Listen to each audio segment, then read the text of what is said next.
Thanks for tuning in to this episode of the Gaming Stooges Talks podcast. We are the Gaming Stooges. I'm Jack. You can call me Cloud. And I'm Landon. We hope you enjoyed today's discussion, and if you do, please consider subscribing to our YouTube channel, following us on Twitch, or joining our Discord. Let's get on with the show.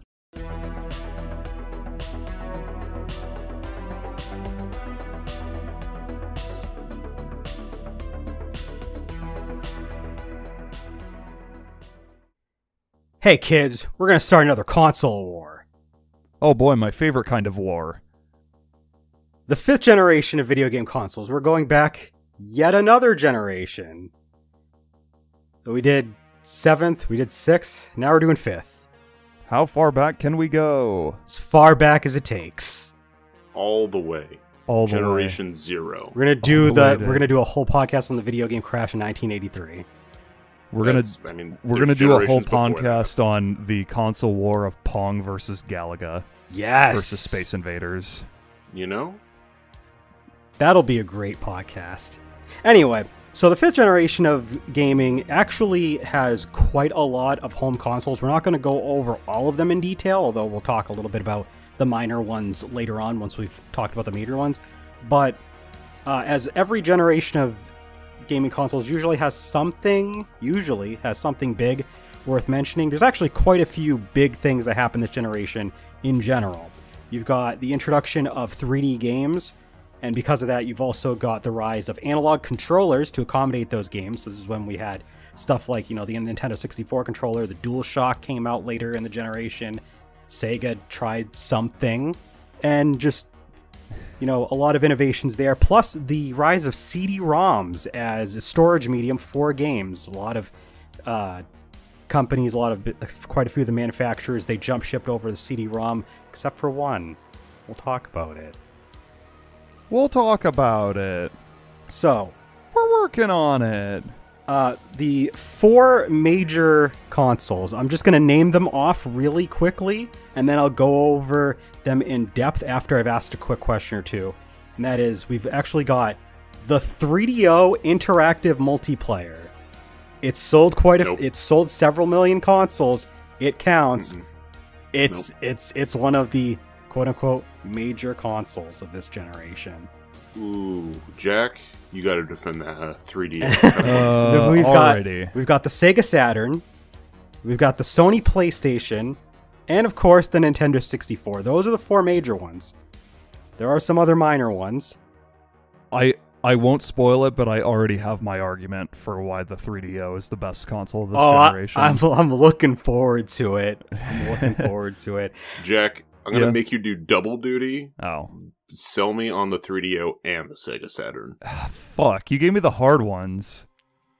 Well, all right, that's okay. I got something for both of them, don't worry. And Cloud can have the Nintendo 64. I'm going to have Easy Pass tonight. Cool, all right. So, yeah, those are the major ones, anyway. So, do you guys have any experience, obviously, with something, with these 4, and which ones do you not have experience with? Jack, have you ever played a video game? I mean, when this console generation was active, the answer was no.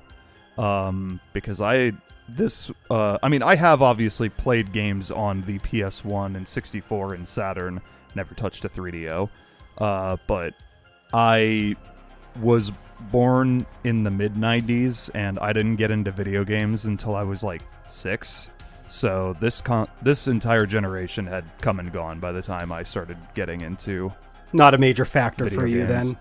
Not exactly. I've played, some of the games on these consoles are, huge for me, but I wouldn't say the consoles themselves were, a big part of my childhood. So I'd say I'm quite the opposite. I started playing games with the generation before this one, and we'll talk about that one in a future episode, with both the Super Nintendo and the Genesis, but my real gateway into gaming is this generation right here. This is when I have quite a lot of experience with 2 of the consoles of this generation, so extensively that this is definitely where gaming started for me. I've owned both a PS1 and an N64.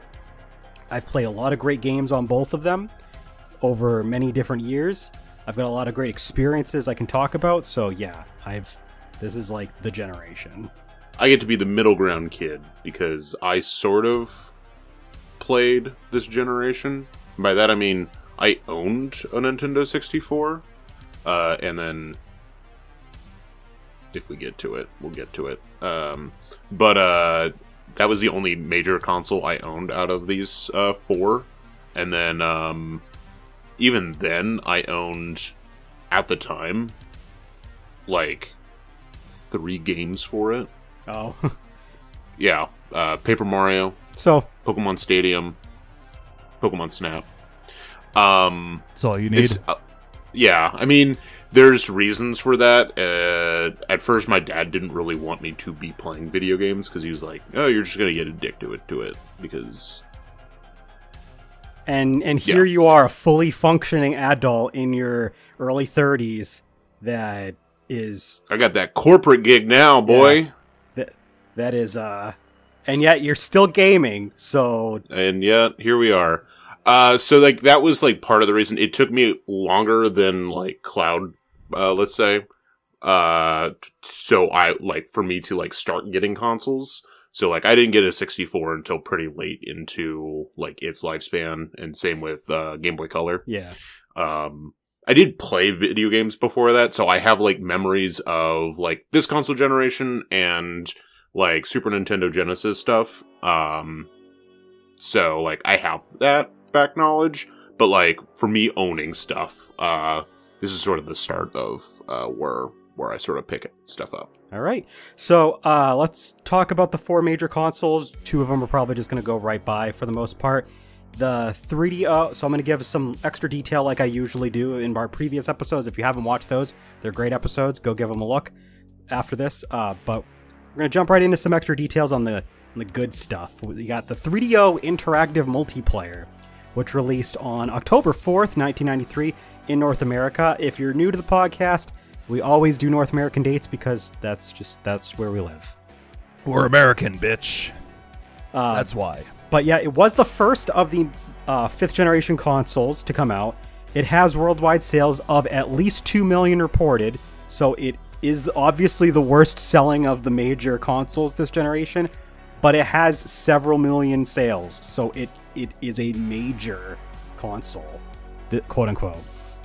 I'm honestly kind of impressed that it sold 2 million, considering how little I know about it. I was very surprised. I was like, 2 million? Really? 7 figures? Okay. Gex is the best-selling game on the console, which is...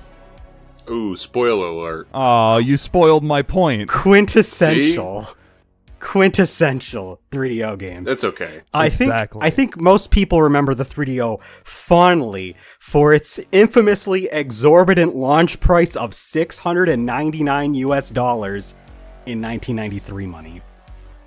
Okay, you know what? I'm even more impressed that it sold 2 million units, because holy shit, that is $100 more than the PS3 launched at. And that was 13 years later. Yeah, Jack, it's really bad. Can you do the quick conversion on that math for me? Yeah, I'm gonna. I was gonna say I'm pretty sure that it was like $1,000 by 2006. It's really funny, but yeah. So, any experience with the 3DO Interactive Multiplayer? Pass. Except for Gex. I've never touched this game in my life, but it had Gex, so there's a point for it. The next console to come out. Before you move on. Oh, you've got it? $699 US is $1,506 today. And how much imagine paying that much for a console today. You wouldn't. You would just buy a PC for that price. Oh, yeah, for sure. I want you to go out and buy 3 PS5s. Have fun. Do the conversion real quick on the 2006 $599 US while I'm going through. It's like 900 something. Oh wow, it's a lot more. If I remember correctly. I'll double check though. So yeah, the Sega Saturn was the second console to come out this generation. It came out on May 11th, 1995 in North America. And I say that the way that I say that because it was stealth launched at E3 1995 and was announced just, hey, that Sega Saturn we were supposed to release like in October, it's out now. You can get it for $399 US. And they didn't have any fucking games for it. No, they're like, because yeah, it's in stores now. You can buy it, but it doesn't have any games on it, so have fun. Because, of course, in their infinite wisdom, they didn't wait until the developers actually had the games done. Hallelujah. Nope. At least the 3DS had face raiders. Yeah. So to answer your question though, $599 US in November 2006 is $933 today. Wow. So that's a $600 difference for the 3DO adjusted for inflation. That is insane. Yep. That is a 67% difference. That's crazy. The Sega Saturn had worldwide sales of at least 9.26 million. And here's a caveat though. Almost 6 million of that was Japan only. That shit bombed outside of Japan, dude. Mm-hmm. It didn't sell well outside Japan. I mean, we'll get to it later, but Japan got all the Saturn's best games. Oh yeah. Some of the best-selling games though on the system include, because there are a few, Madden NFL 97. I mean, it's Madden, obviously. You've got Nights into Dreams. You got Daytona USA, Virtua Fighter 2, Panzer Dragoon, and the first Tomb Raider. So, I mean, it's got some notable games. Any experience with the Sega Saturn? I have played a tiny bit of the Saturn. Not a lot, but I do have a friend that owns a Saturn. I'll save it. Well, I was gonna save it for the defending the Saturn, but my friend Colin, who is for the most part not into video games at all, he's mostly just into like music and TV and movies. But the only video game system he owns is a Sega Saturn and has ever owned in his life. And he has like 15 games for it. That's interesting. There you go. You should bring him a Sega Dreamcast. And blow his fucking blow mind. his mind. Yeah. It's like, you know that system you really, really like? Did you know that they made a successor to it? But yeah, no, I don't have any. I have like no experience with the Sega Saturn whatsoever. Like none. I've played a few of the games, but I've never owned a system. I played, so I think one of the games, maybe two. Nights into but Dreams. No, Sonic R. All right. I think I might have briefly played the Saturn version of 3D Blast, maybe a little bit. I don't remember, but I think Sonic R might be the only Sega Saturn game I've actually played. So. And I didn't play it on Sega Saturn, that's for sure. I only played the PC release of that, so. What about you, Landon? Any further experience? I said pass when Jack started talking, you know. Okay. So. Yeah, so that's the two consoles that are considered major consoles that we don't have any experience with. So getting into the other two, we've got the Sony PlayStation, which was released on September 9th, 1995 in North America. It was supposed to be a joint venture between Sony and Nintendo before Nintendo decided to make a disastrous decision and partner with Philips instead. So Sony said, we're just going to make the PlayStation on our own. And so they did. One of the most... Go ahead. Imagine the timeline where Nintendo agrees to that decision and Nintendo and Sony are like still collaborating on video game consoles to this day. It's so... Like, that'd be Would insane. Sly Cooper still be an active series? Maybe. Good question, honestly. Would Sly Cooper even exist? I was going to say, here's the thing. There's infinite possible timelines. There is a timeline where Sony and Nintendo partner together, and there's a Nintendo PlayStation, and it has Sly Cooper, and then there's another timeline where it doesn't have Sly Cooper, but a different console does. There's a timeline where Sly Cooper doesn't even exist. I don't like that one. Destroy that timeline. I think realistically, though, if that does, like, in the timeline where that does succeed, I think Sony probably, like, breaks off from Nintendo and decides to just do it on their own because they figure, like, we got this shit down. I don't think, like... I think maybe, like, the next 10 to 15 years at most might have been a little different, but, like, by the time we get to today, it'd basically be in the same predicament. But... Yeah. Anyway. Who knows? I want a new Sly Cooper game. That's the end of this discussion. I mean, it's said like every single time this kind of topic comes up, so I'm just going to say yes. A famous thing about the Sony PlayStation and its launch price of $299 was mentioned at E3 because the guy that was supposed to have a speech for Sony went after Sega and he just said the price of the PlayStation and walked off stage, and that was it. That's pretty hard, honestly. No, I mean, I'll admit it's like talked about a lot, but it's pretty cool mic drop. Yeah. Just after Sega does their whole thing, guy just walks up, he's just like $299. Just leaves. For the record, the PS1 launch price of $299 is about $613 today. That's not terrible, I'll admit. Not great, but not terrible. And speaking of which, worse. because of that reasonable price, there was a worldwide sales of 102.49 million units. So it is one of the best-selling consoles of all time. Not quite up there now, but it's one of the very few to break 100 million. So, and about, I can't remember the exact numbers because I didn't put it here, but I know that about 41 million, I want to say, are in North America only. So quite a sizable amount. How much of those sales do you think? Because like the PS1 was also a CD player. Yeah, it was also a CD player. How much of that do you think factored into its sales? Well, why don't you, while I talk about some of the best-selling games, go look up the cost of a CD player stereo in the 1990s. All right. But the some of the best-selling games for the system include Gran Turismo 1 and 2. You had Final Fantasy 7 and Final Fantasy 8. The Crash Bandicoot trilogy, so you had all three games. They all sold really well. Crash Bandicoot 2, Wrath of Cortex. Cortex Strikes Back. Wrath of Cortex is the PS2 game. There's no way to find out. Bad Cloud. And then Crash Bandicoot 3 Warped. You had Metal Gear Solid. You had Resident Evil 1 and 2. You had Tekken 2. You had Spyro the Dragon. Spyro 2 and 3 sold okay, but like not quite as much as the rest of these, obviously. There's a long list of really well-selling PlayStation games. We could be here all day. Say Resident Evil. I said Resident Evil. I said Resident Evil 1 and 2. Say it again. Resident Evil. Yay! Yay! I believe the first Silent Hill also sold decently well. I just didn't put it on there.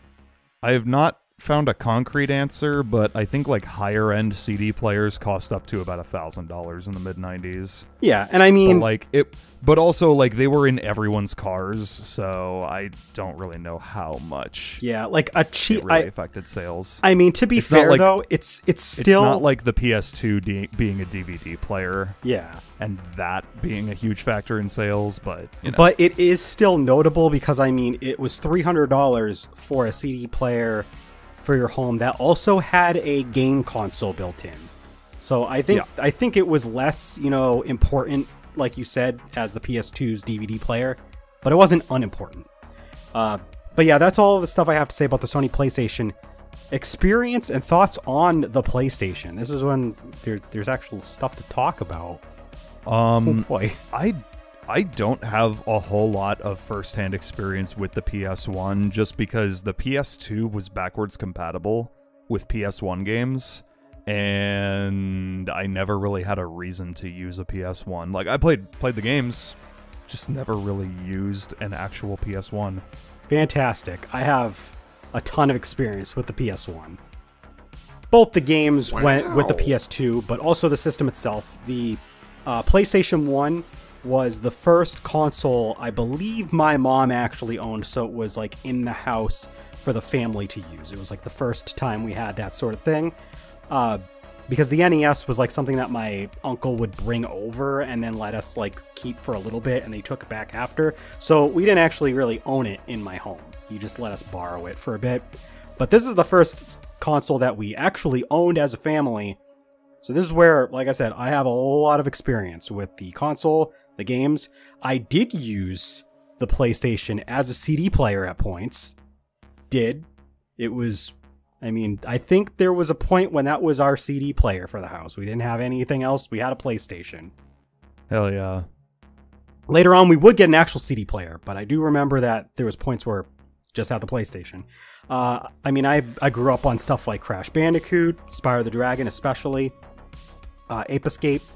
I didn't really get into Final Fantasy till a little bit later, but my mom was a huge fan of Silent Hill. I don't think the first Silent Hill was her first game, but they did.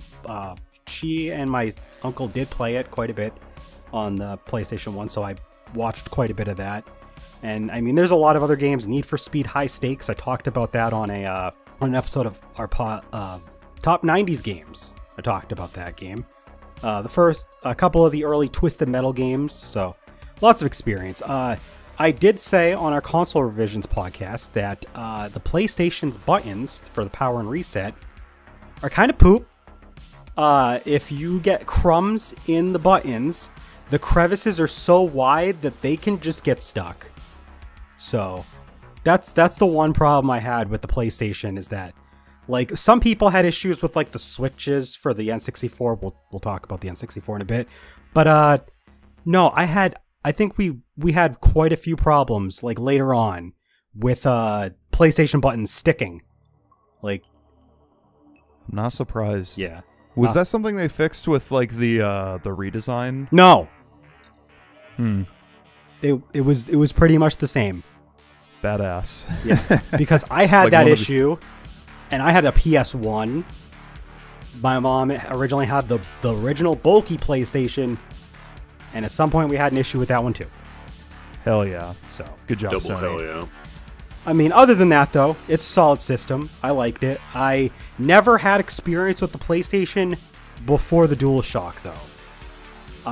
When we got the PlayStation, it had been revised to be shipped with a DualShock. So we had already gotten ours with the DualShock, and I never touched a pre-DualShock controller. I think I I held one once for 5 seconds at like a cousin's basement or something. Honestly, for the best, Yeah. the original PS1 controller without the sticks is cursed, and I don't like it.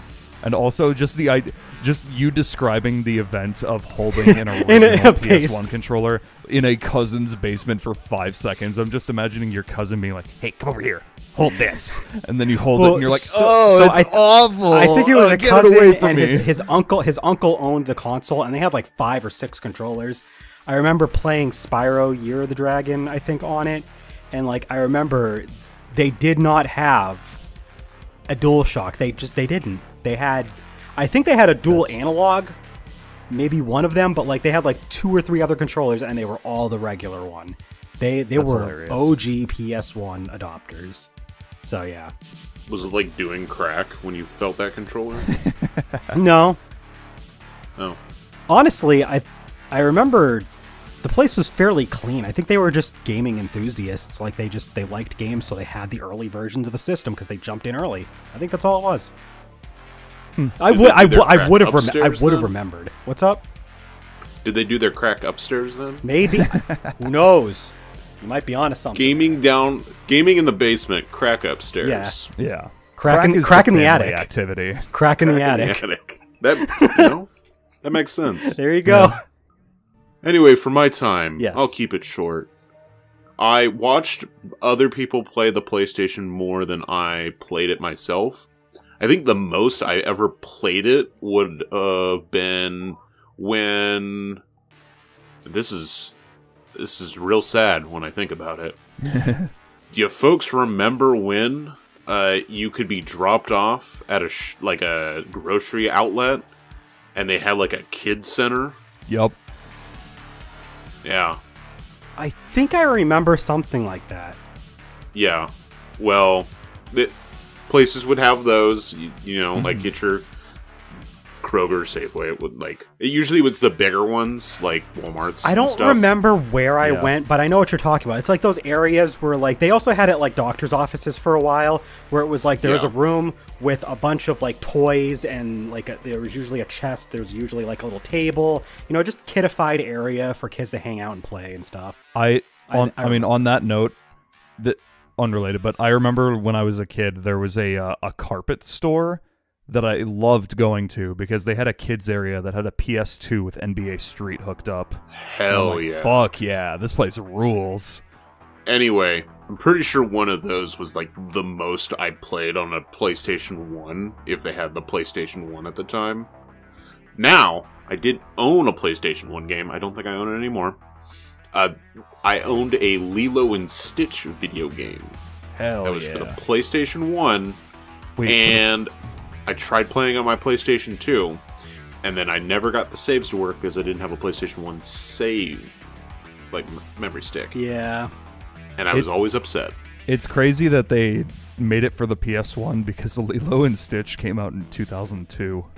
Yep. Well, I was gonna say I want PlayStation to touch on that after I go over the last of the major consoles because it is a very valid point to talk about in this generation. But before we talk about that, let's talk about the last of the major consoles, the Nintendo 64. That was released on September 29th, 1996 in North America. It was the last major home console to release this generation, selling 32.93 million units worldwide.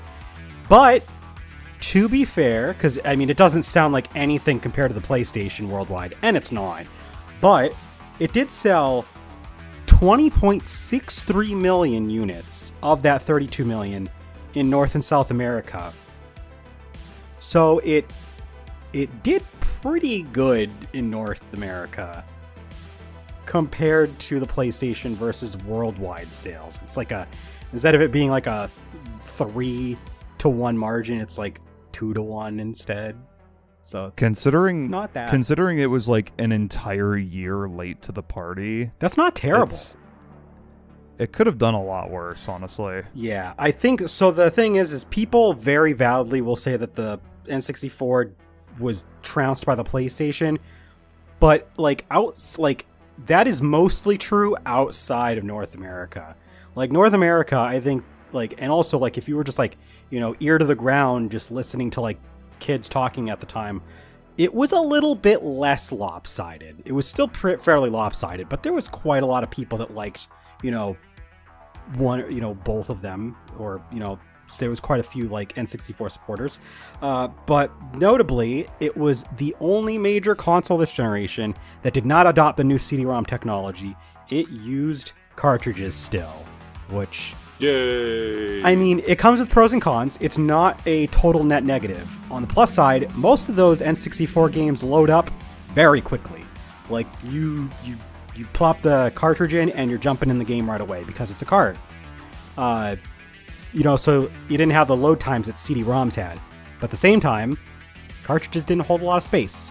So developers that wanted to get on that CD technology for FMVs and really high quality CD quality audio, music soundtrack, stuff like that, that wasn't really an option on the N64 like it was for the PlayStation. But that doesn't mean that the N64 did not have a good library of games, because there's quite a lot of good selling games. I'm not going to talk about all of them, but to name a few, you've got Super Mario 64, that was a launch title. You've got The Legend of Zelda Ocarina of Time and Majora's Mask as well.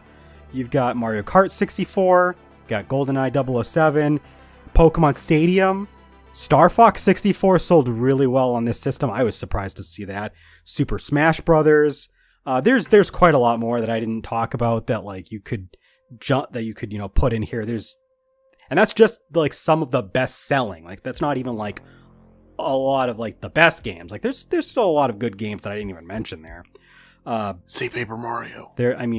Really high quality titles that weren't mentioned that didn't sell as well. You've got Paper Mario. There's Banjo-Kazooie. Those were both really big on the system. You got Diddy Kong Racing.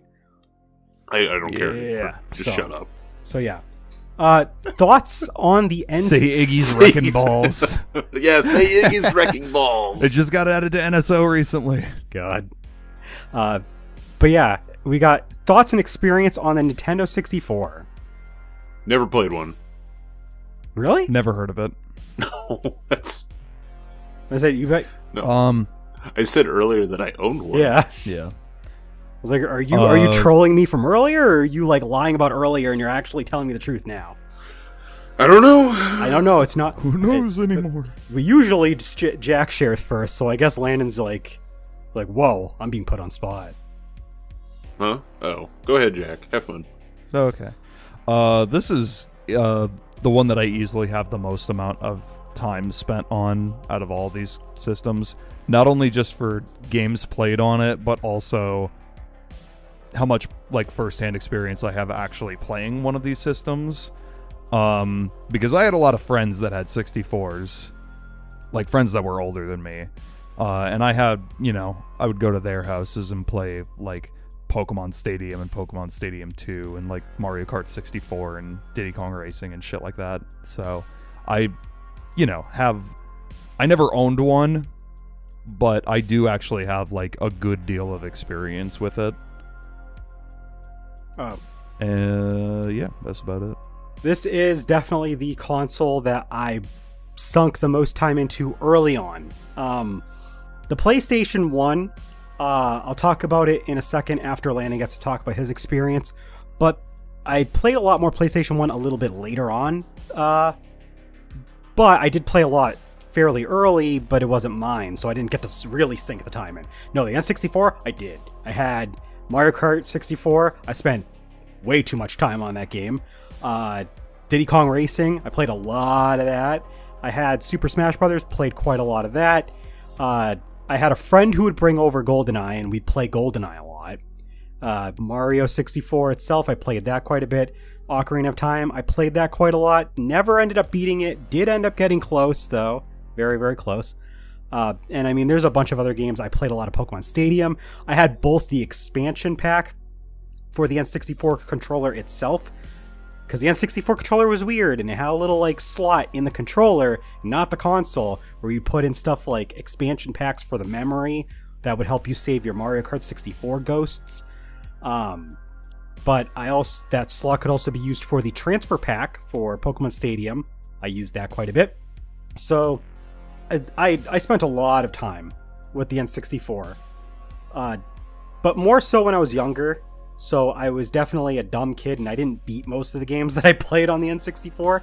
I think I came super close. I might have beaten Super Mario 64, but like just barely, and I definitely didn't 100% it.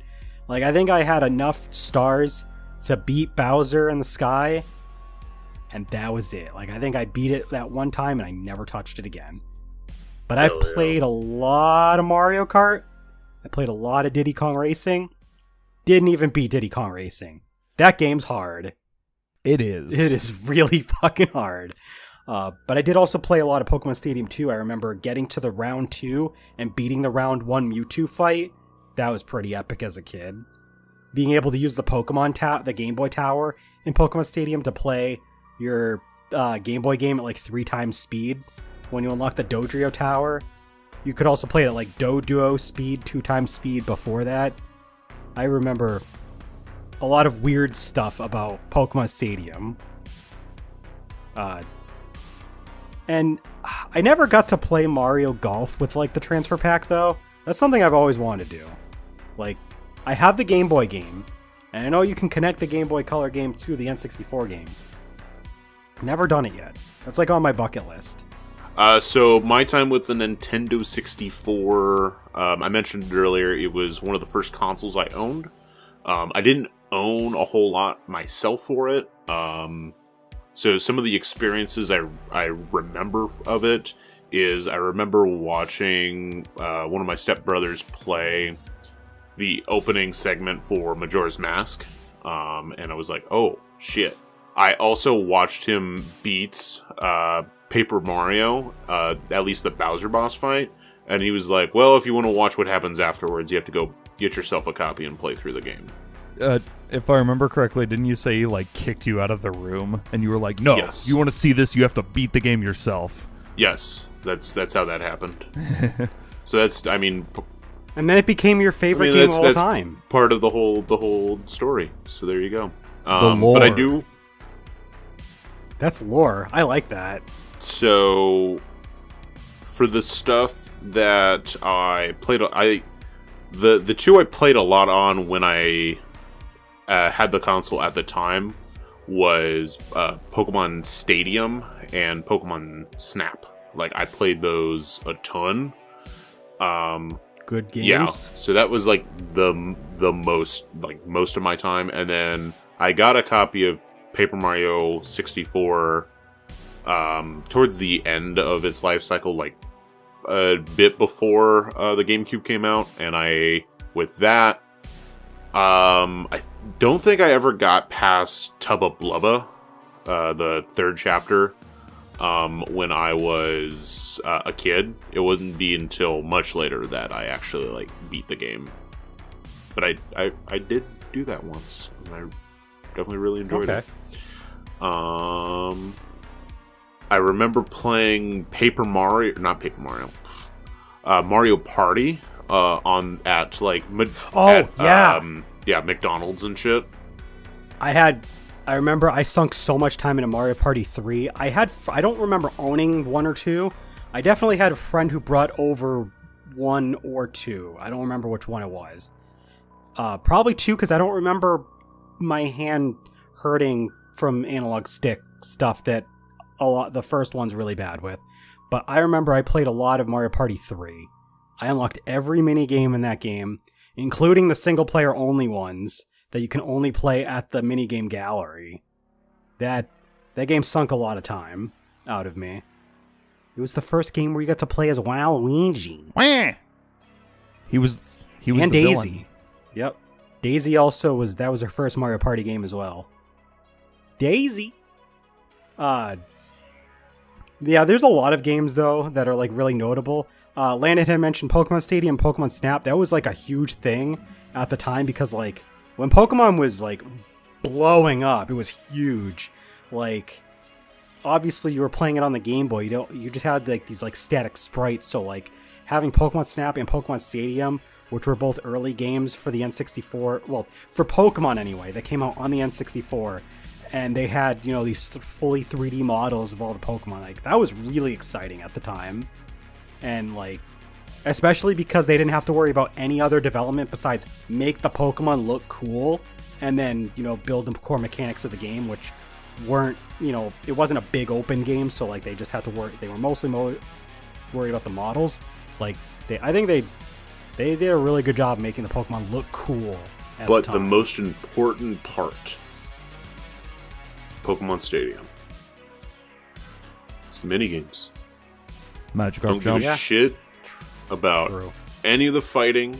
I don't give a shit about it's a one-hit wonder and all that fucking color commentary. That announcer was great, I mean, yeah. Though.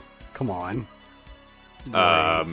But fucking Magikarp Jump. The mini games though.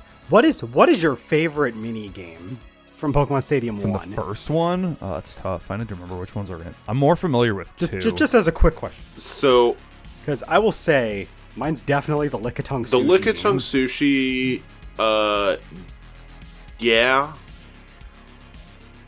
That one's good. Really good. I just love hearing the guy get really mad, and he's just like, Unicha! Yes. It's just I didn't care much for the Voltorb, like the Electro. Yeah, that one's I like the Sandshrew one, but only because I like Sandshrew as a Pokemon. Yeah, right. I like the Hardening one with Kakuna Metapod. I think Rock Harden is probably my favorite. From the first game. Yeah. Now from the second game, that's a better question. I don't know what that game is. Oh, dude, I don't remember the name of it, but the game show one. The game show one where you're like counting all the Pokemon. Oh, that's from it's the best thing ever. First game, I think. No, because you can play as an Igglybuff and a Cleffa. Oh yeah. That's Streaming Stampede. That's a good one. That's a good one. I specifically remember it because I loved watching the bounce up and down when you press on the button. They're just like and they're just like up and down. It's the greatest thing ever. Three best minigames in Stadium 2: Eager Eevee, Streaming Stampede. That was good. Oh, fuck Barrier. The Delibird one was good too. I was gonna say Clear Cut Challenge is my favorite, where you're playing as either Pinsir or Scyther, and you have to like cut the log. Now that I think now that I think about it, oh, the mini games in 2 were so good. Fucking good. Like, it doesn't have the Lickitung sushi mini game, but it has a lot of really good ones. Jump. Fuck off. Also, it's called Magikarp Splash. No. My mind, my Mandela effect. It's Magikarp Jump because they made the mobile game called Magikarp Jump. It's been retconned. That's the name of the game now. Anything that involves Magikarp bouncing up and down, they named the mobile game after the Pokemon Stadium minigame. Duh. But, yeah, so N64, a lot of fond memories. So I wanted to touch on something that Jack had been, like, hinting at. Something interesting about this generation is that there were games coming out quite late into these consoles' lifespans. Like, after the next generation had already been out for a decent amount of time, specifically for the PlayStation's case.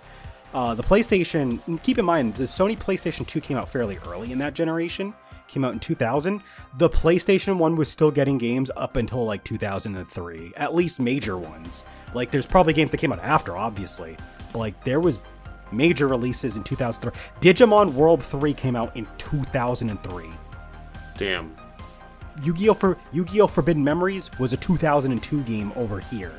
It was already out in Japan back in 1999, but like because Yu-Gi-Oh! Came over in 2002, we got a PS1 Yu-Gi-Oh! Game in 2002.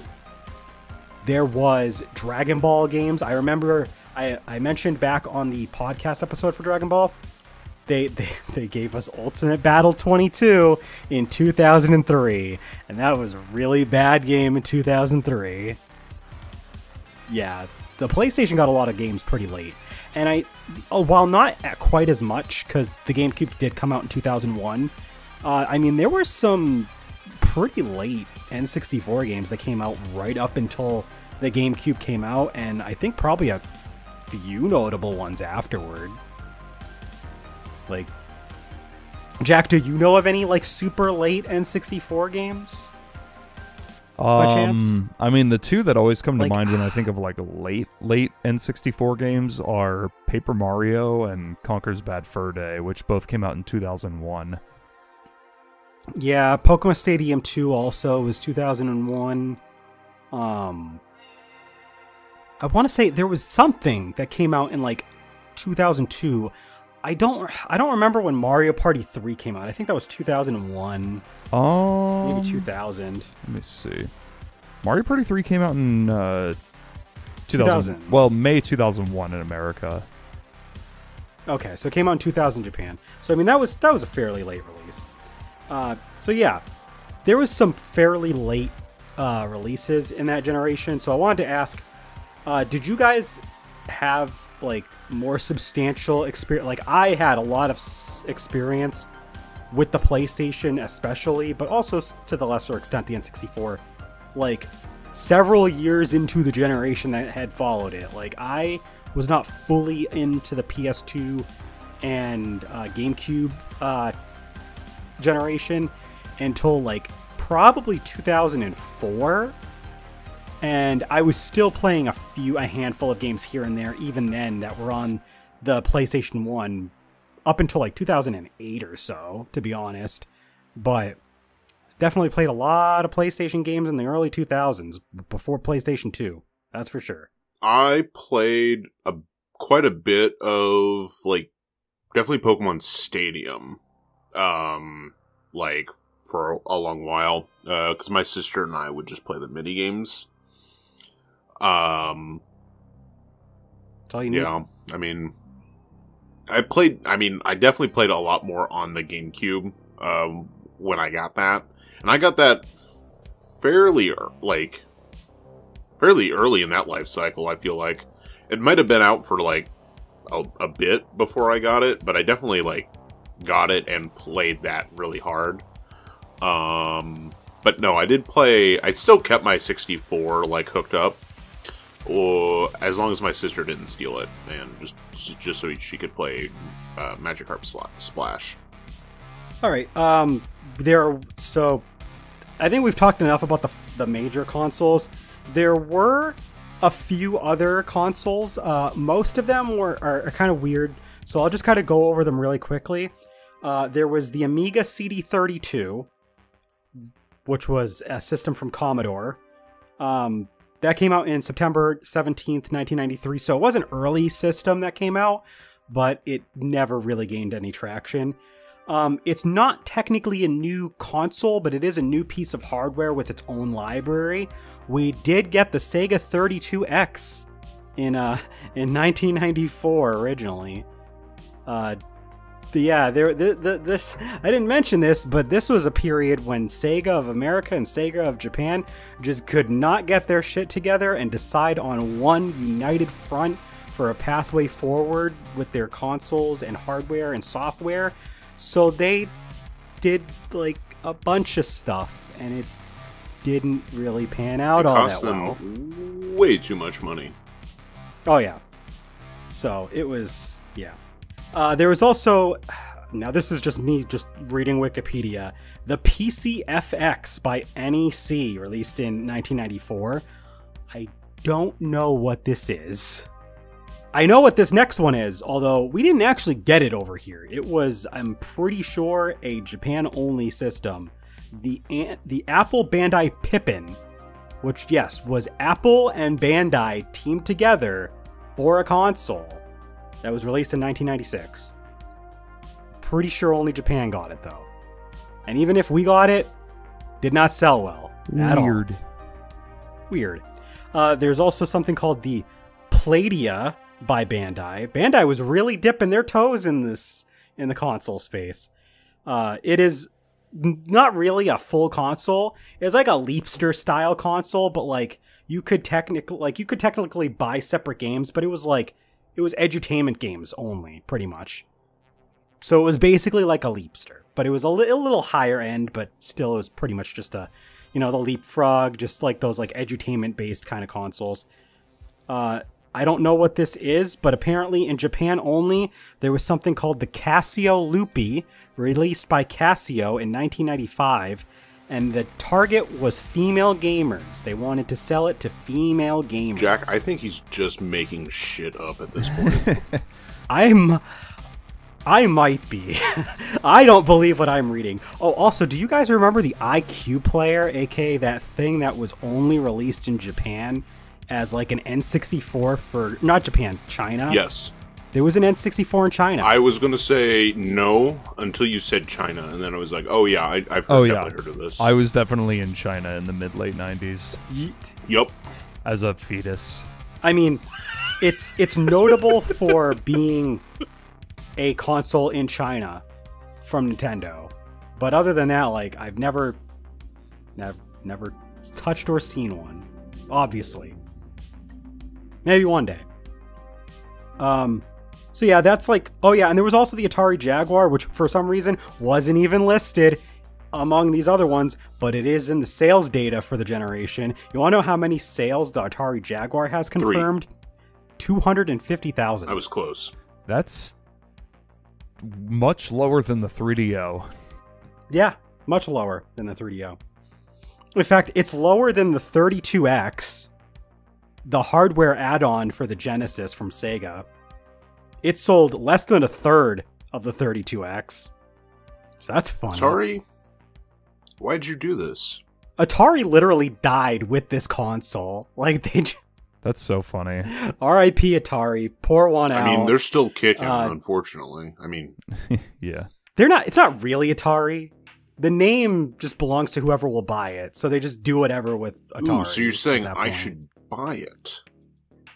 Yes, and then, you should buy Atari. And then make someone make Lexine's Quest for the Atari Jaguar.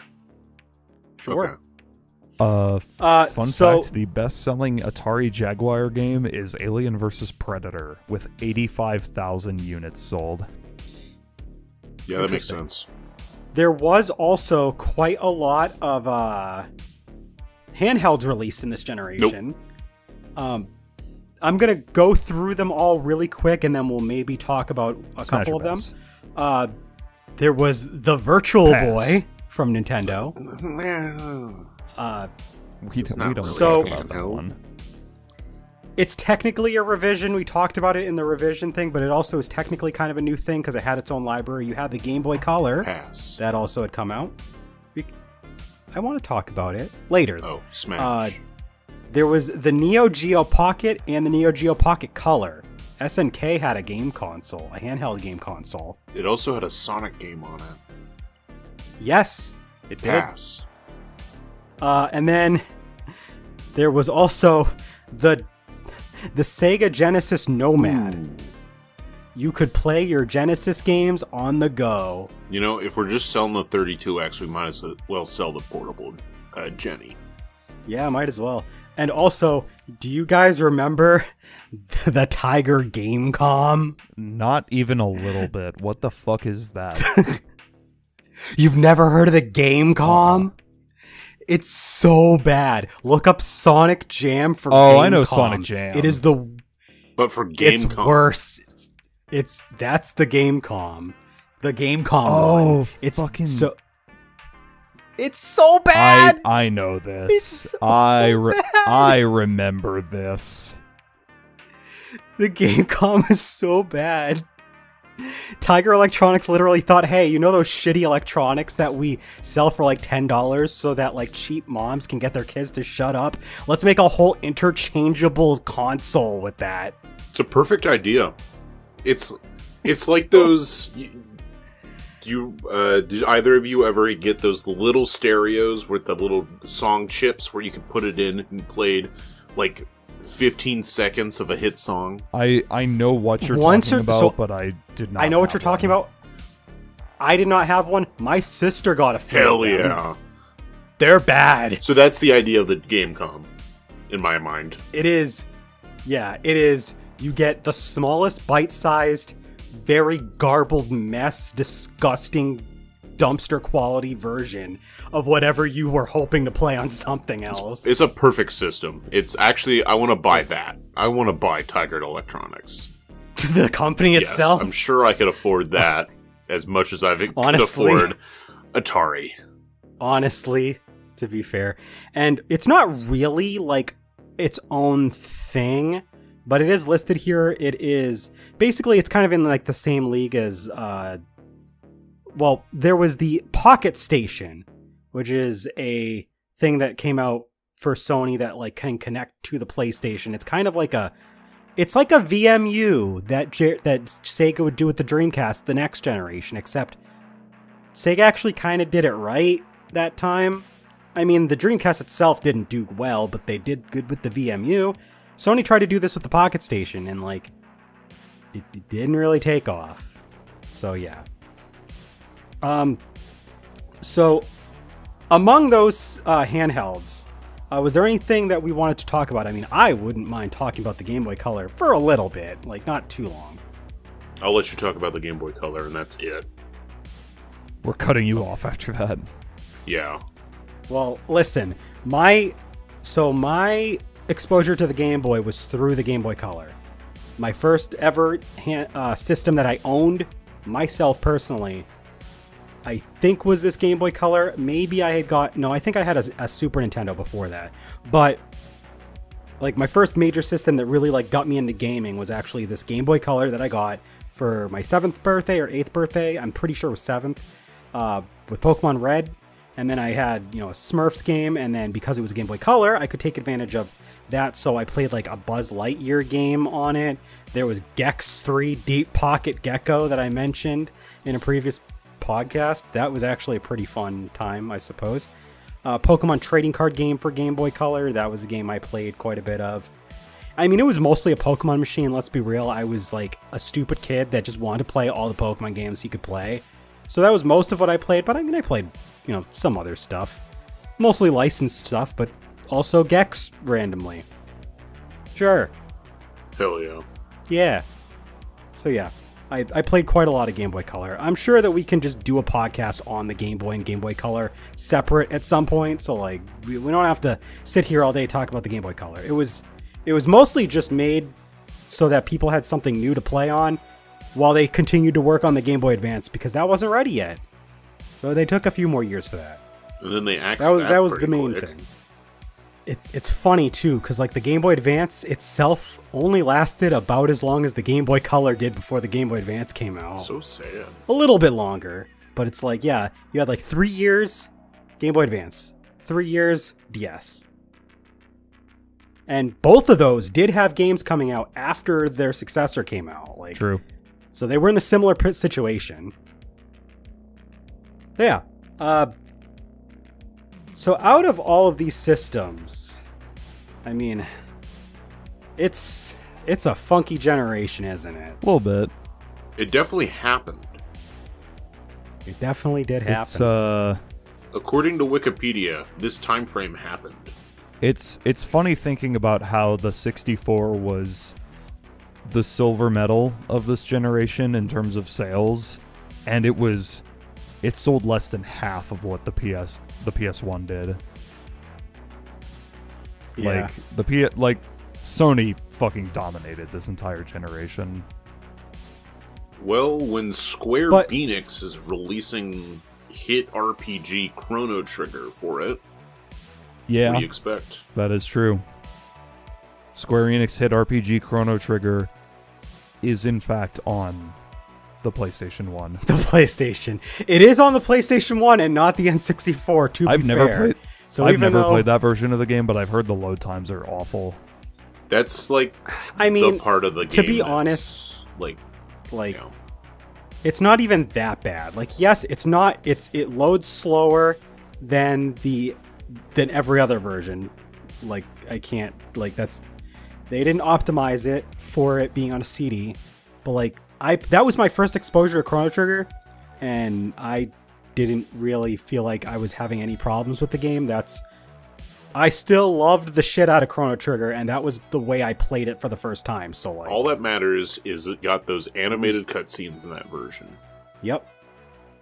And those are some really good Anything cutscenes. that gives us more Akira Toriyama style artwork. Like, I know that it's such a cliche thing, and it is kind of cheesy. Like, the N64 was not able to really do these like FMV cutscenes, and even though they're not like crazy, like having FMV cutscenes on the PS1 was kind of like a cool thing for the time, because like it did give like some extra personality to quite a lot of the games that like had them that you would play. Like, I remember the opening cutscene and like a couple of the other FMV cutscenes for like Digimon World 3, like to this day. Now granted, those didn't work well on the emulator that I used to play the game for the Let's Play on the channel. Go watch the Digimon World 3 LP. No. I suffered so much. I'm never touching that game ever again. I'm good. I Hell don't think I yeah. will. I'll go watch the Great Ace Attorney VODs instead. You know which game incorporated? So like, you know, there was a genre of games on the PS1 that I think had a really cool application of the FMVs, and that is strategy RPGs. Because they would like incorporate the FMV into like these little small cutscenes for like big summon effects and all that stuff while you were like in battle. Like Final Fantasy Tactics used it. Eternal Eyes used it. Hell yeah. I'm sure Tactics Ogre probably had some level of this sort of thing. So like, while the load times and, you know, the speed of the just the overall like gameplay experience might not feel as smooth and fast as on the N64, just the spectacle of the games that you could play on PlayStation 1 was pretty awesome. Not gonna lie. Like, I don't know, man. Landon got up and, honestly, you know what? It's time to do our sponsor roll. Yeah, let's do it. So we've got Patreon, patreon.com/GamingStooges. Landon just uploaded the second part of our 2-part campaign for Delta Green. It is really good, really fun listen, really fun watch. So if you've got a few extra bucks to raise your Patreon pledge for 1 month to give those a look, highly recommend it. Gold Stooge tier is $6 a month, and we also give a special shout out. And I believe she's still on the Gold Stooge tier. I haven't looked, but I'm just going to trust that she's still there because I didn't get a notification otherwise. But Pixel Vixen has been contributing a lot with the Gold Stooge tier pledge. So, of course, thank you, Pixel. And, of course, thank you anyone that's helped out contributing to the Patreon and people that just tune in to our YouTube channels, to tune into our streams. Just having all the support just means a lot. It's really great to, just have this audience, this little family that just gets together and we just talk about weird games we played when we were 9 years old, in my case, I suppose. We also have twitch.com/GamingStooges. Guys, what are we doing on Twitch right now? Actually? On Twitch right now, we are streaming Banjo-Kazooie on, so far, Tuesdays and Thursdays. Subject to change if schedules dictate it, but we're doing that. Landon is playing Crystallis on Saturday. For him, mornings. For us, afternoons. We're doing this Saturday. Right now. Right now. Yes. Al said chocolate. Landon, what do you have? Today's thrilling episode is brought to you in part by Tillamook's Chocolate Collection. Chocolate hazelnut ice cream. That sounds delicious.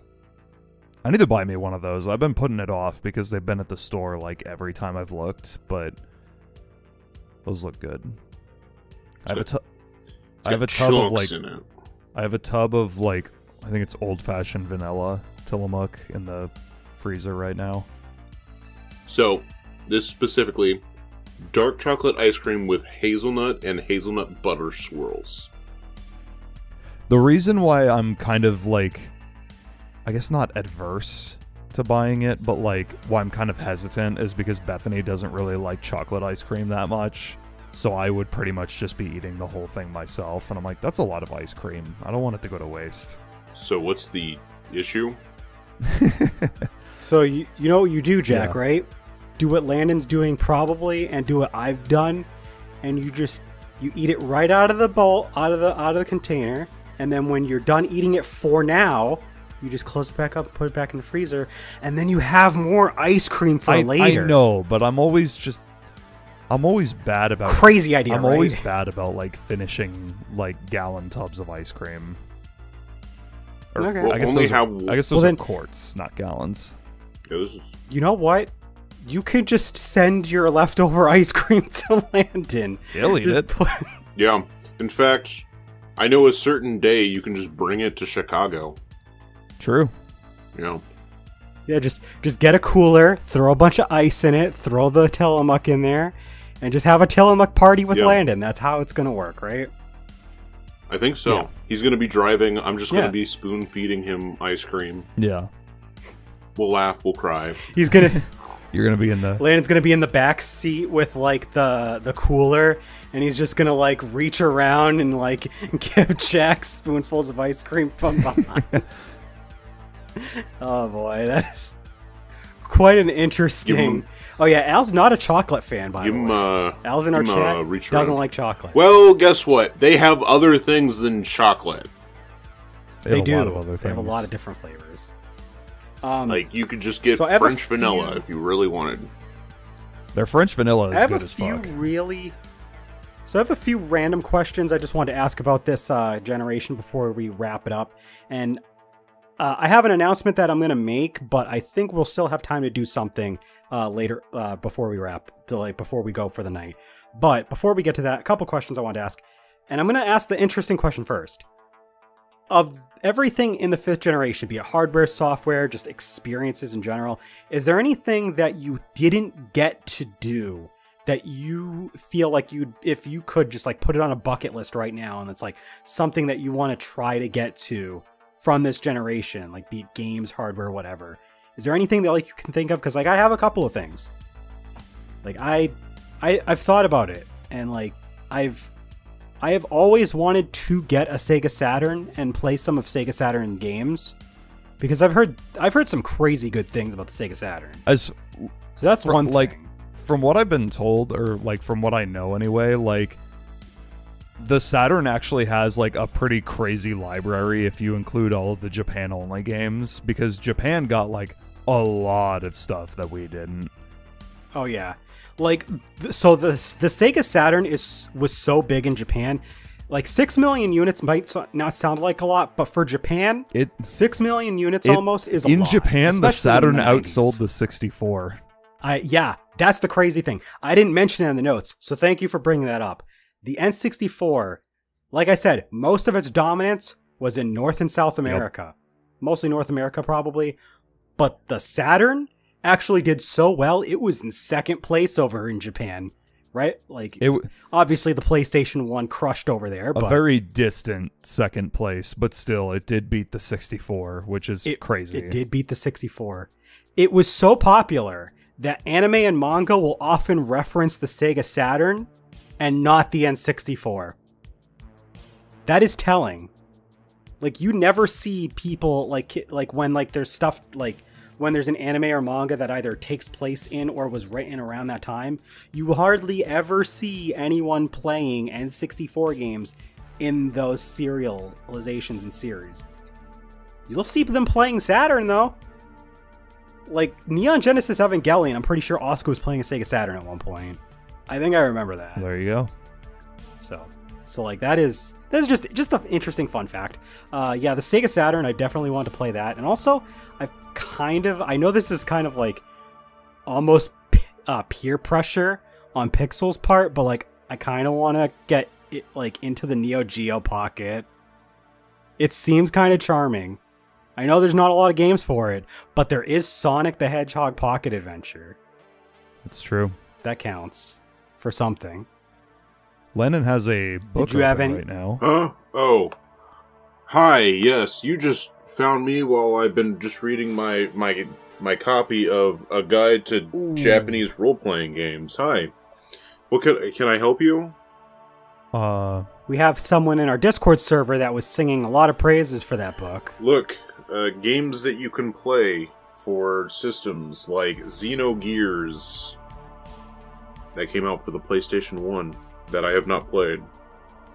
I'm sure I'll find another game that came out for a system. Oh yeah, the original SMT Devil Summoner was a Saturn. It was like originally came out Saturn. Really? The second one Interesting.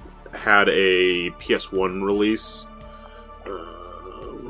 as well as Saturn. So yeah, there was that. Like, I'm sure as I go through this, I will find more and more shit that I'm like, oh, I want to play that. But I would say the biggest things that I haven't played that I know I really want to is the Dragon Quest games. I've been going through those on our Twitch streams, so check out GamingStooges Twitch. I don't know the link. Twitch.com/GamingStooges. Oh, thank you. Okay.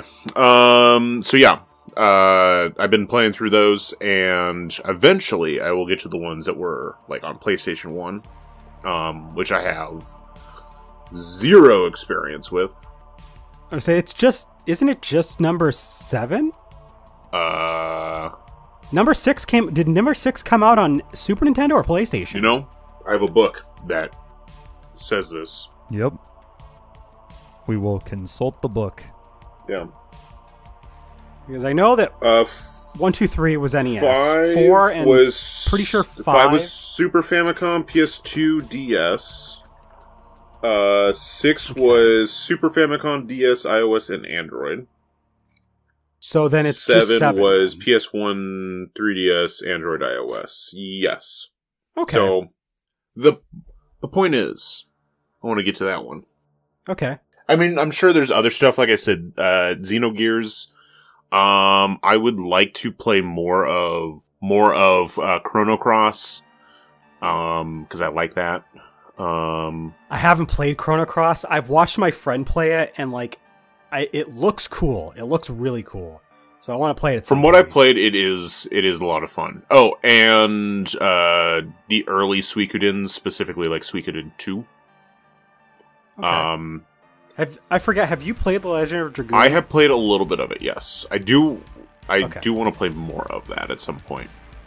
So, what do you have it for? I forgot. So a lot of these games, I got the digital PS1 for like PS3 Vita.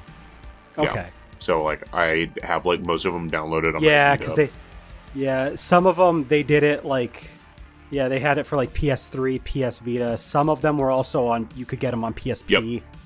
Yep. Technically, I know that some of them. Legend of Dragoon, because I own that version. When they brought it to PS4, PS5. Yeah, that is like free. So I think I have it downloaded on my PS5. Yeah, I was gonna say. I think I remember. Like, you basically just get the PS5 version because you already own it. It's a weird situation, but oh well. Yeah, I have it on PS5 myself. But yeah, there's there's plenty of like, especially JRPGs that I want to go to and play. Yeah. So we'll find out more about those in future days. Okay. And then just a quick question.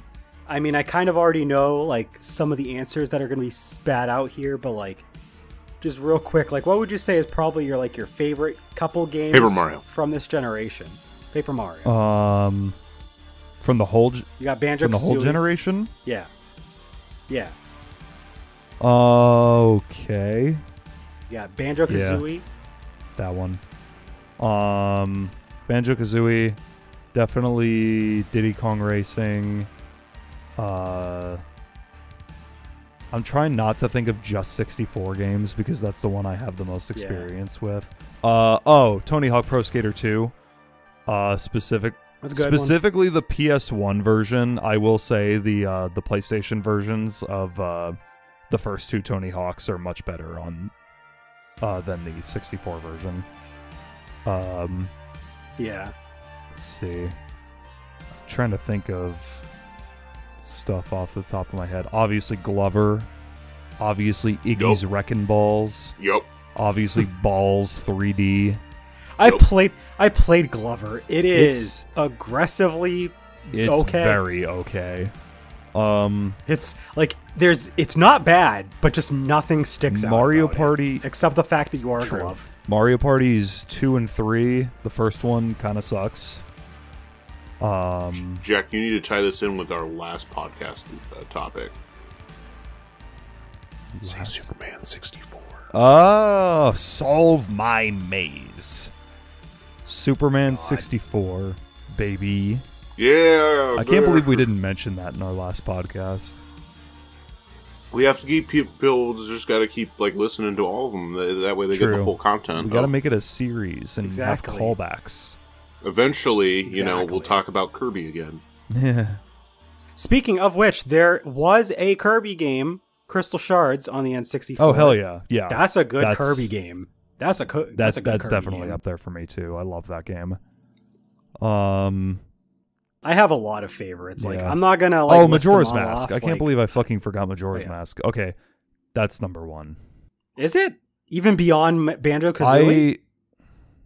That's tough. It's those two, but like, because I mean, didn't you put Banjo Kazooie like extremely high on your top games of all time? It was like number. It was like number 16, but I also had a limit of one game per franchise for myself. Oh, and that's right. I you had also Wind had in my top 10. Yeah, so okay.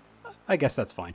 For some reason, I always think that you have Banjo Kazooie way higher. It's not top 10. Is it falling off? After Clanker's Cavern, it might fall off. I mean, to be fair, you are playing it on like probably the worst way. Yeah, to play it. You aren't playing it on modern hardware. You aren't playing it on original hardware, and you're not playing the 360 version, which I've heard. The 360 version is like nothing but a straight upgrade from the original. Like, it fixes all of my minor nitpicks that I have with the original. The control, but anyway. I mean, to be fair, like, I do want to mention this, like, a lot of N64 games, they don't hold up the best if you're not playing them on the N64 It's honestly true. Because the way they were made was specifically with that funky ass analog stick in mind. So when you don't have that and you have like modern analog controls, it doesn't control. It's insane how much better Mario 64 controls on original hardware than on any port or re-release of it. And that includes emulation. Oh, Like, it's just not the same playing it. Like, I know that, you know, it's tough to play some of these N64 games today because, like, it's just accessing them is hard. But, like, the best way to play them is still the original hardware, especially in the case of the N64. PlayStation, you can make an argument that they've released a lot of, like, re-releases that you can just play them now and they're fine. You don't have to play the original PlayStation versions. Like, it's fine. But the N64, just because of the way that the controller and the games were made with that in mind, it's just not the same. It really isn't. Like you said, you were probably better off using like at least the NSO's N64 controller. Yeah. Maybe that would have been better. The thing about the 64 is that it was the latest one to come out of this generation. Is that the page in the book for Paper Mario? Blennan's gonna put it up to the camera. There it is, Paper Mario. Paper Mario. You know what game still runs super duper well on anything you play it on? That game. Fucking Mario, man. Paper Mario. But anyway, the 64 was the only one of them to launch with a stick on the default controller. Like every other console from this generation, or at least out of the main four, launched with just a D-pad on the controller and no joystick. The 64 was the only one that launched with one. And the fun part is that Sega rushed out a 3D like analog stick controller right around when the N64 was coming out, just for like a few games. And it doesn't really work for a whole lot of games. It's pretty much just for Nights into Dreams. Yeah. And like nothing else. So like the N64 really like set the stage for 3D gaming with that controller, because yet say what you will with the weird 3-prong alien design, but like that stick, that's the reason why Sony made the DualShock, because they realized, oh fuck, sticks are cool, and that stick has made it so that every controller going forward needed an analog stick. You need a stick for 3D games. It's just how it is. So, Nintendo definitely like paved the way with that, I'll say. And I mean, Landon, you said Paper Mario, but do you have anything else really quick to add? I could sit all day talking about games. I already mentioned all the games I liked playing. I don't have to mention it anymore, really. Did any other games come out? I don't think so. I mean, to be fair, on handheld, you did have Pokemon Red, Blue, and Yellow. That's for Game Boy. But it came out this generation. But you know... And especially Pokemon Yellow has Game Boy Color specific support. You know what came out for the Game Boy Color that is good? That is not Pokemon? Pokemon Gold, No, Silver? I said not Pokemon. And I said good. Oh. Wow. Oh, so are you saying Pokemon Gold, Silver is not good anymore? No, Crystal isn't. Pokemon... The Legend of Zelda Oracle of Ages. It's Jack's favorite seasons. Why is Seasons my favorite? Right. I don't know. You like it Seasons. You like I've never played Seasons. He loves... Folks, don't listen to him. He loves Seasons. Oh my god. So, and I want to ask one last question, if you guys can think of one off the top of your head. What is the one game that you remember more than anything else from this generation, not for being a good game, for being a bad game, like almost like meme-worthy bad game? I feel like we talked about so many of them. One. I was gonna say, I feel like this is the generation where like people definitely have a core memory with a bad video game from it. I mentioned it in the last podcast. Let me see if you guys can remember what I talked about. I don't remember what we talked about this podcast. I don't even know what the topic of this podcast was. I think it's Superman 64. I have played it. Oh, God. I'm sorry. Not very much of it, because it's horrendous. I'm still sorry. It's horrendous. It controls like fucking... It controls like you have like dog hands and and they're covered in butter. And you're using like a 7-prong controller. Okay. Al says Iggy's Wrecking Balls. For me, it's definitely Warpath Jurassic Park. I talked about this on the licensed game podcast last episode. I'm sticking with it. That game is ass. It's bad. It's funny. It's terrible. 2 thumbs up. Go play it right now. I don't remember any bad video games that I actually played. Oh, do you just repress the memories? I guess maybe the worst game I played during this era was the Lego Island 2 game for the Game Boy Color. Oh, I did play Sonic 3D Blast for PC. Does that count? is it that bad? I mean, it's Sonic 3D Blast, so...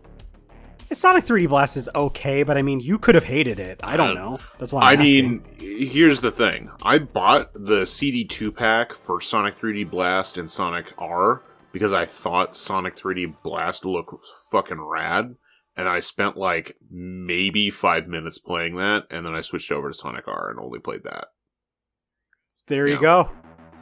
So Sonic R is the best game that came out this Sonic generation. R is a video game that came out this generation that has probably the best soundtrack. Yeah, Now, maybe. I It's would a say really, really good soundtrack. it is at least I don't think... top 5 soundtrack from this generation. I will say, it's a good thing that they had the CD-ROM technology for the Saturn, because we could not have gotten that soundtrack on a cartridge game. Not at that time. There's no way. Even though it was just 7 songs, there's no way that songs of that quality were fitting on a cartridge. Not without cutting one of the playable characters. Just Yeah. one, though. Probably Supersonic. I was gonna say, we'll let you be the judge of which one that is. So that's pretty much everything we have to say. So before we close out, we have to defend one of the consoles. Oh, the yeah. death. We have to do the bit. all right, you know what? Yeah, let's do the bit. Let's do the My bit. 2 things. The 3DO's best-selling game is Gex, and the Saturn is the only console my friend Colin owns. Those are the only consoles you need. I rest my case. All right. Okay. So I'm N64, right? Yeah, that's so, what I arbitrarily here's the decided. Because I wanted Here's easy the thing. mode. Yeah, we didn't sell the best out of all of the consoles, but we pioneered 3D gaming. Some of the greatest games of all time ever that people still argue to this day came out on our console, on the N64. And some that Landon will say up and down that he despises, and is probably the reason he took PlayStation over N64, because you will not hear him defend Ocarina of Time, even if he had a gun to I don't his know what head. that video game is. He doesn't know what that video game is, exactly. But I mean, some of the greatest memories that kids had playing games in this era are on N64. And, you know, for pioneering 3D gaming and being an incredibly great place to play multiplayer games, because we had 4 ports, get together with your friends for some N64. It's a damn good time. And if you don't have friends, there's still really good games anyway. Is this thing on? Okay, I guess it's my turn. Yeah. All right, here we go. I don't fucking know. You shouldn't play the PlayStation. Honestly, you really should have just Landon. closed up to the mic and just said $2.99. You know, Lennon, That's it. all you needed That's all to you say gotta is do. that the PS1 is the only console from this generation to have Chrono Trigger on it. you know, That's all you needed. it has Chrono There Trigger. you go. But the 64 has Paper Mario. But see, that's where it's at. What is my real argument? It was a cheap console. It was very cheap, and we had all of your games. If you wanted to play a 5-disc game, I've got it for you. Yeah, 5-disc games. Three. So many 3 discs. I was gonna say, quick shout out to a lot of games, especially RPGs, on the PS1, where they had to give you this bulky ass jewel case that had 3, 4, sometimes 5 discs, because that's how much data the FMVs took up on those games. But we could do that because we had CD-ROM technology. What do you have, Cloud? Really expensive cartridges that have no FMVs. Yeah, fuck off, Chicken Little. But here's the thing. That also means that you can still play Paper Mario, and it's just as good as when it first came out. You know, My counter argument: Castlevania Shadows of the whatever. Did I get that even right? Sure, cool. What is it? Symphony of the Night. That one. That game, not a 3D game, but it's a 2D game, and it's still, according to some people, is pretty good. Or they might say better words than I'm willing to say on the record. All right.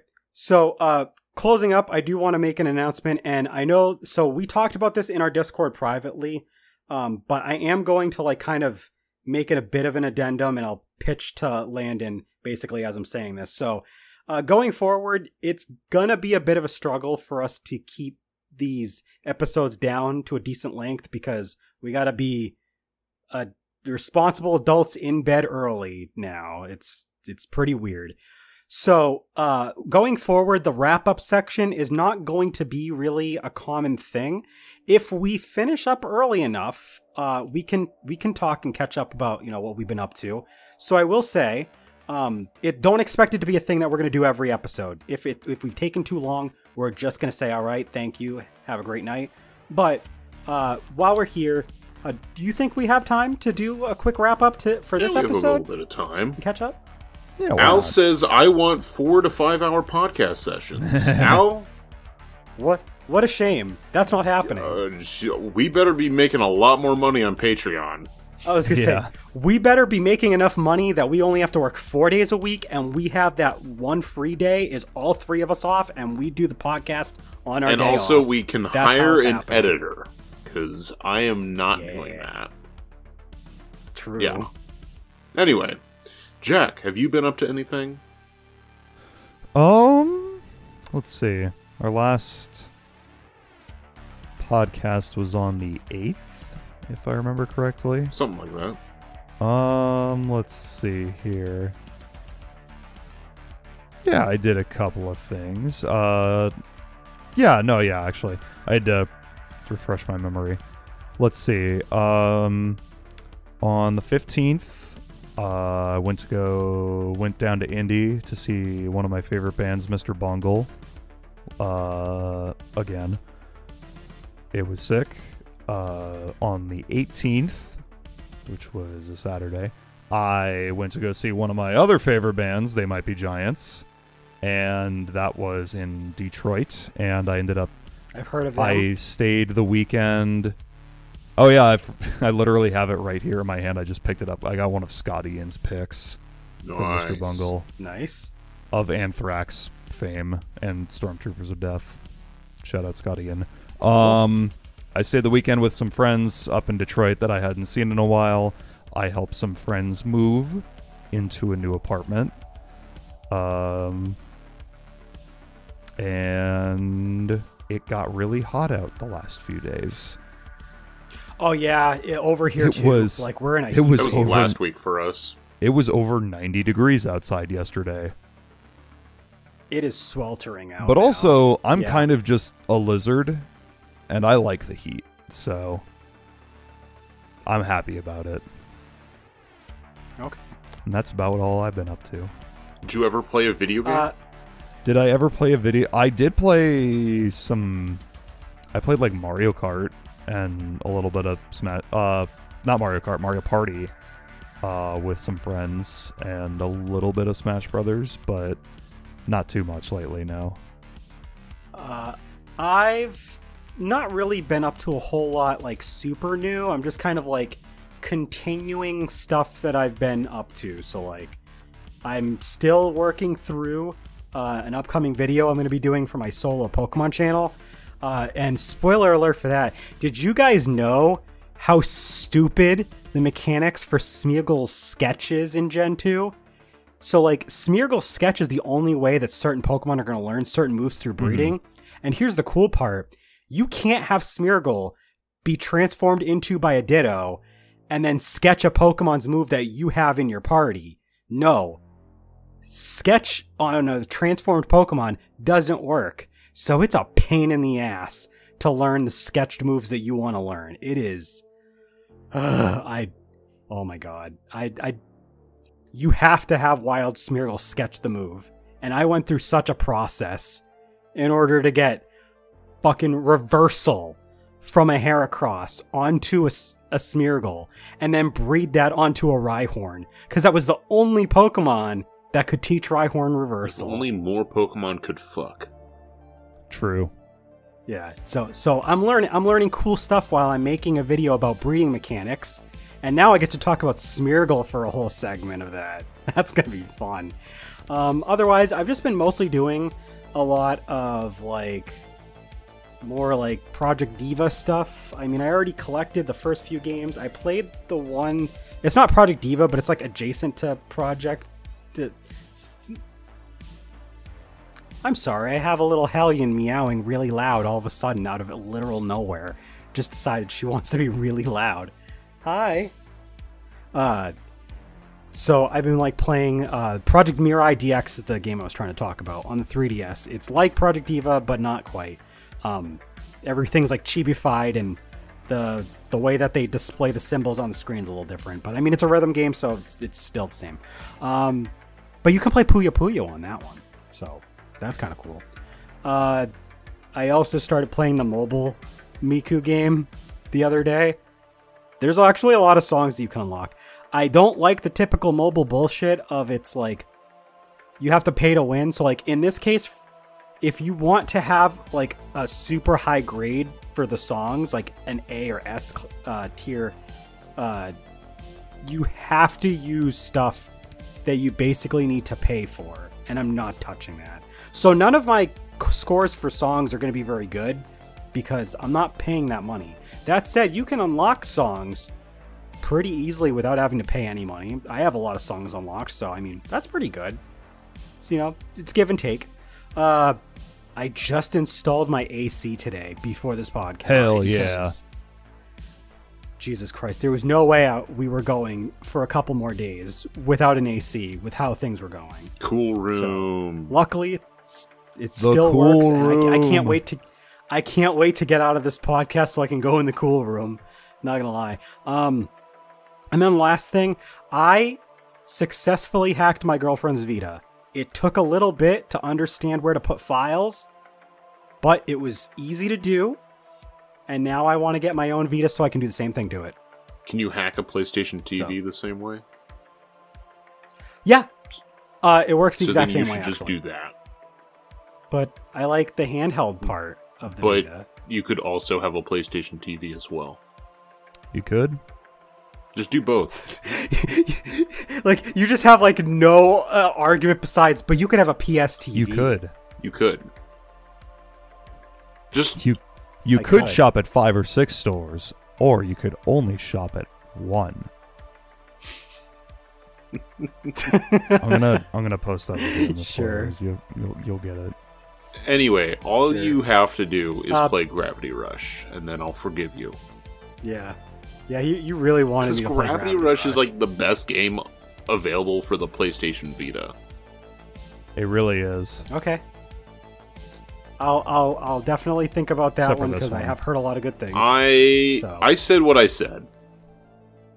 So Persona 4. Yeah, I don't really think Persona 4's on other systems now. You don't need a Vita. Yeah. Gravity Rush remastered for the PS4 is $1 bajillion. Damn. So just play it on the Vita. So yeah, I don't have anything else new. Yeah, I went over everything. Pokemon, Miku. I don't Vita hacking. Oh, I guess I've been watching a lot of the Yu-Gi-Oh anime subbed still, and I'm just about to end the virtual arc. So we're going to the Battle City Finals. For some reason, got cut off halfway through for this virtual world arc because I needed a lot of filler. So yeah, that's it. Nothing else new. Just trucking along. Have been playing more Princess Peach Showtime and Sandland. So that's pretty much it for video games. I haven't really been reading a whole lot of new stuff. I've been just reading the same stuff I have been reading. So the new chapter for Jujutsu Kaisen came out on... Nice. Woo boy! Oh man. Let's Yeah.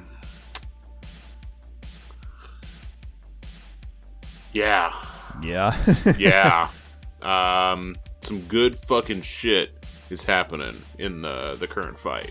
And that's all I'm allowed to say. I cannot even say the characters that are involved. I wouldn't want you to. Exactly. To say what characters are involved. Because, my god, the previous chapter, fucking phenomenal. This chapter, fucking starting phenomenal, ending possibly more phenomenal. We're in a good like little. So I'm happy. I'm waiting for that next chap to drop. Yeah. So that's all I'm gonna say on that. And I guess the only other thing that happened is I started a new job. So that happened. That was a thing that happened. That did happen. And I'm tired. So. Yeah. Well, I alluded to it, but like Landon works mornings now, like me. I work. But I mean, 7 a.m. to 4 p.m. Exact same shift as me, except you live on the West Coast, so that means you've been up longer. So, that said, like I said, going forward, don't expect these wrap-ups to happen every time. It's basically mostly I'm leaving it up to Landon. If we have enough time, we'll do it. If not, we're just going to say our goodbyes. But that has been everything. Soon I will have a Patreon poll, because this was a Patreon poll. You guys voted on this one. We're still gonna be doing the other one. Yes. But there's also gonna be another Patreon poll for another thing coming up in the near future. Yes. So look forward to that. Yes. That'll all be posted in our Discord. So if you're not on the Discord, join. Or just join the Patreon and just get it emailed directly to you when notifications of posts happen. That as well. So that all said, we're all gonna sign off. We'll roll the outro. We'll see you next time. Bye-bye. Okay, bye. Okay, bye. Thank you for listening to the Gaming Stooges Talks podcast. If you enjoyed us, consider subscribing to our podcast RSS feed, or follow us on youtube.com/GamingStooges and twitch.tv/GamingStooges for more gaming content. If you'd like to chat with us, join our Discord. The link can be found in the episode description. We also want to thank all of our Patreon supporters. Your continued support means a lot to us. Not already one? Please take a look at what we have to offer anyone who becomes a patron at patreon.com/GamingStooges. See you next time.